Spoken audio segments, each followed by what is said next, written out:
ایک بہت ہی سیدھی سادی لڑکی کی شادی ایک لڑکے سے ہو گئی۔ شادی کے بعد اسے پتا چلا کہ اس کا شوہر بہت ظالم ہے۔ وہ بات بات پر اس پر غصہ کیا کرتا، ہاتھ اٹھایا کرتا، اور وہ بیچاری خاموشی سے ایک کونے میں دبک کر بیٹھ جاتی۔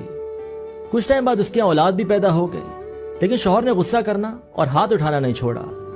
ایک دن شوہر کو کسی بات پر کچھ زیادہ ہی غصہ آ گیا اور اس نے بیوی کو بری طرح سے مارنا پیٹنا شروع کر دیا۔ جب شوہر نے اس کے چہرے پر مارا تو وہ روتے ہوئے بولی، میں بچوں کی وجہ سے رو رہی ہوں، چھوٹے چھوٹے بچے ہیں ہمارے، آپ ان کے سامنے تو نہ مارا کریں۔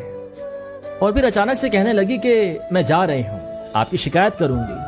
شوہر بولا میں تجھے باہر جانے کی اجازت دوں گا تب نہ۔ تو بیوی روتے روتے بولی، آپ کو کیا لگتا ہے آپ نے جو سارے دروازے کھڑکیاں بند کر دیے ہیں، کیا اس سب سے آپ مجھے شکایت کرنے سے روک لیں گے؟ شوہر انتہائی تعجب کے ساتھ بولا، پھر تو کیا کرے گی؟ بیوی بولی میں رابطہ کروں گی۔ شوہر بولا تیرے تو سارے موبائل بھی میرے پاس ہیں، اب جا جو چاہے کر۔ بیوی نے پھر کہا میں رابطہ کروں گی، اور یہ کہہ کر وہ غسل خانے کی طرف بھاگی۔ تو شوہر بھی اس کے پیچھے بھاگا کہ کہیں غسل خانے کے روشن دان سے نکل نہ بھاگے۔ تو وہ بھاگ کر غسل خانے میں گھس گیا اور روشن دان کے نیچے کھڑا ہو گیا۔ جب اس نے دیکھا کہ یہ تو بھاگنے کی کوشش ہی نہیں کر رہی ہے تو واپس روم میں آ گیا اور اس کے باہر نکلنے کا انتظار کرنے لگا۔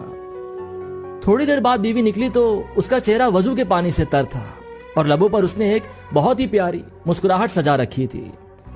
کہنے لگی جس کے نام کی آپ قسم اٹھاتے ہیں نا، میں آپ کی اس سے شکایت کروں گی۔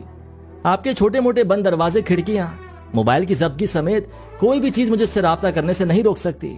میرے خدا کے دروازے کبھی بند نہیں ہوتے۔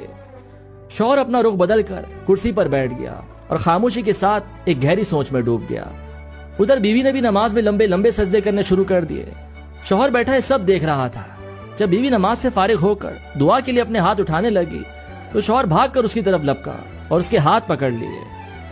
کہنے لگا سجدے میں کی گئی بد دعائیں میرے لیے کافی نہیں ہیں کیا؟ بیوی بولی آپ کا کیا خیال ہے؟ آپ نے جو میرے ساتھ کیا ہے اس سب کے بعد میں اتنی آسانی سے اپنے ہاتھ نیچے کر لوں گی؟ شوہر بولا باخدا یہ سب مجھ سے غصے میں ہو گیا، میں نے جان بوجھ کر نہیں کیا۔ تو بیوی رو پڑی اور بولی مجھے پتا ہے کہ سب آپ سے غصے میں ہوا ہے، میں نے سجدے میں بد دعائیں آپ کو نہیں اس شیطان کو دی ہیں جس نے ہمیں لڑوایا ہے۔ میں اتنی احمق نہیں ہوں اور نہ ہی اتنی ناسمجھ ہوں کہ اپنے شریک حیات مجازی خدا کے لیے بد دعا کروں۔ یہ سنتے شوہر کی آنکھوں سے آنسوؤں کی دھار بہنے لگی۔ وہ بیوی کے نرم نازک ہاتھوں کو بوسہ دیتے جا رہا اور کہتے جا رہا کہ میں آج اس جائے نماز پر بیٹھ کر آپ سے وعدہ کرتا ہوں کہ کبھی آپ کو برائی کے ارادے سے ٹچ تک نہیں کروں گا۔ اور اس نے روتے روتے بہت ہی محبت کے ساتھ اسے اپنے گلے سے لگا لیا۔